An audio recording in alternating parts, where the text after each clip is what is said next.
Student, দেখো এই ভিডিওতে আমরা ফসল ও শস্য জাতীয় কয়েকটা বাংলা অর্থ ও তাদের ইংরেজি অর্থ কী তা আলোচনা করব। তাই তোমরা ভিডিওটি প্রথম থেকে শেষ পর্যন্ত দেখবে।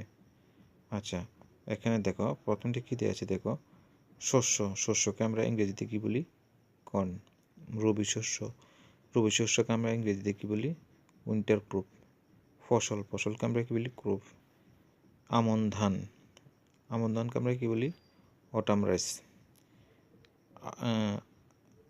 আউশ সামার রাইস। আউশ ধানকে আমরা কী বলি? Summer rice. ধানকে আমরা কী বলি? ফেডি। এরপরে দেখো ফাটকে আমরা কী বলি? জুট। তিলকে আমরা কী বলি? সেসামি। এরপর দেখো তিসিকে আমরা কী বলি? লিনসিড। বীজকে আমরা কী বলি? সিড। পেঁয়াজকে আমরা কী বলি? অনিয়ন। আদাকে আমরা কী বলি? জিঞ্জার। বাদামকে আমরা কী বলি? আলমন্ড। শনকে আমরা কী বলি? হেম্প। সরিষাকে আমরা কী বলি? মাস্টার্ড। এরপর আছে দেখো ছোলাকে আমরা কী বলি? গামস। মোটরকে আমরা কী বলি? ফি।